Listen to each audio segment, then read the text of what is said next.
So RRE, which stands for rigged rapper and entertainer 2 Chainz. 2 Chainz. I am smoking on that gas like should be on Cinemax. Movie bought my boo bigger than a bigger herb.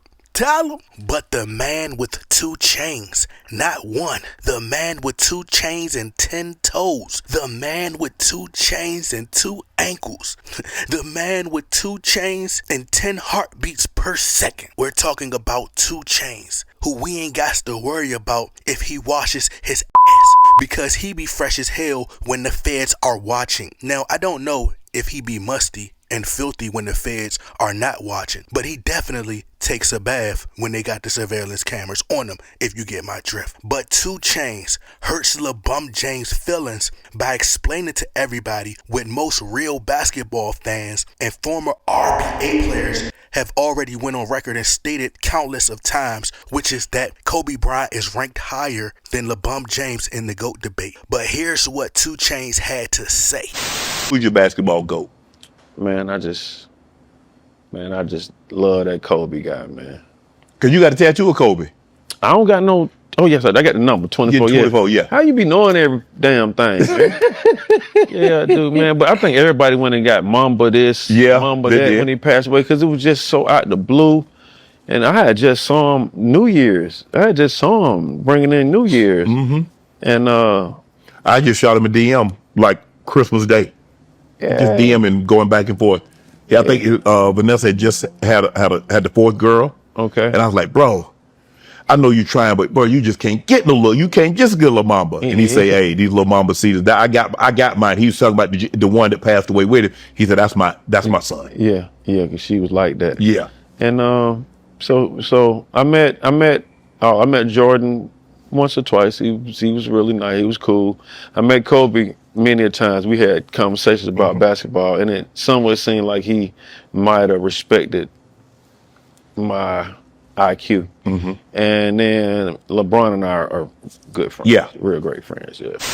But for those of you who may not know, that 2 Chainz just so happened to used to be a basketball player. So he's actually more qualified to speak on this subject than a regular RBA fan. But most real basketball connoisseurs, they place Kobe far above LeBron James in the GOAT debate. But only the media has led the public astray and has fully convinced the masses that LeBron James is somehow a better player than Kobe Bryant, which he's not. See, the media even has socially wired the masses' minds so much by pushing this Jordan and LeBron James narrative in the top 2, and LeBron James has already closed the gap, or he's just solidified himself as the number 2 GOAT, which he isn't. It's so bad that they repeat these talking points like Kobe is a carbon copy of MJ, and we already witnessed MJ's style and Kobe bit off MJ's style, so on and so forth, right? But can somebody explain to me exactly what has LeBron James done differently that Kobe hasn't done or MJ hasn't done? Like, how is LeBron James' style so much different when he's actually bitten off MJ, right? What have we seen from LeBron James' game that hasn't been done before? I mean, LeBron James, he doesn't have any special crossover moves. He has no great ball handling skills. I mean, the man has no bag whatsoever. LeBron James doesn't have a bag so much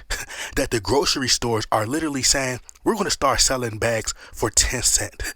10 cents a bag, because we've tried to give them away for free, but LeBron James just can't seem to do nothing with them, okay? But seriously, the man has the most simple fadeaway. And players like Wilt Chamberlain and other greats were famously doing the fadeaway far before MJ even came along. So they'd like to say, oh, Kobe, he stole MJ's fadeaway. Like, MJ didn't invent the fadeaway. So how could he steal something he didn't invent? But LeBron James has no great footwork in the post. Hakeem Olajuwon even tried to work with this man on his footwork in the post, but the man still didn't develop the skills to get better in the post. He just couldn't grasp the concept of footwork. MJ and Kobe were like ballerinas in the post when it came to footwork. Even Shaq's footwork was far better than LeBron James. LeBron James is an average free throw shooter, and then they praise him for being this 6'8" high fly dunker. I mean, wow, we've never seen this before. Like, we haven't seen that from Sean Kemp or Tracy McGrady. And Tracy McGrady is a far better player than LeBron James. Like, can someone explain to me what has LeBron James done so special? I mean, he switched from team to team when Michael Jordan has played with the same team. Then they bring up Jordan playing with the Wizards, but Jordan didn't have the same team that LeBron James had in his latter stages of his career. Kobe Bryant literally stayed with one team his entire career. LeBron James has literally had multiple super teams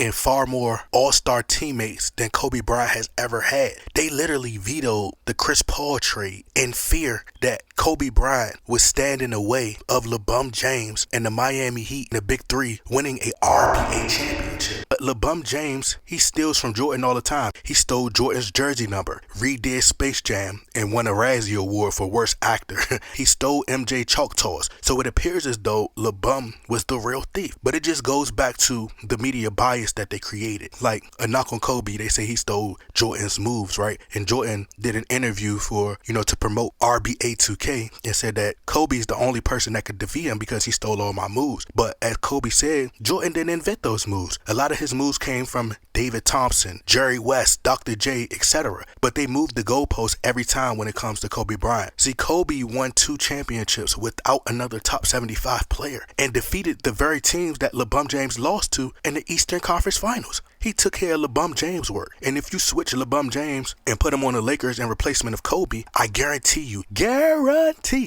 in the words of Charles Barkley, that LeBron James wouldn't have won 2 RBA championships like Kobe did. And remember, one of the teams that LeBron James lost to in the Boston Celtics forced LeBron James to take his so-called talent to South Beach and form a Big Three, in which Dwayne Wade admitted they only formed that team to defeat Kobe. So they diminished Kobe's accomplishment defeating the Celtics super team, saying, oh, Kobe had a better team than LeBron. Okay, but on paper, that Celtics team is still a better team than the Lakers. Kobe 2010 team I'm speaking of was able to defeat that Celtics team. So Kobe deserves far more credit for defeating that team, right? He deserved more credit for beating that team than LeBron James did when he arrived in Miami and had a Big Three. See, one of the key areas of the panhandler James' game that he lacked, that both Kobe and MJ shared, was mental toughness, especially down the stretch of games when it's time to lift that team on your shoulders and carry your team, lead your group of guys to a victory. LeBron James shies away from those moments. He's going to make a phrase that him and his bronsexual worshipers made up, which is, he made a clutch pass. But see, LeBron James, he should become a rapper himself and change his name to Loose Change James, because he's just loose change compared to Big Money MJ and Big Money Kobe. And maybe him and 2 Chainz could do a collab album. 2 Chainz and Loose Change.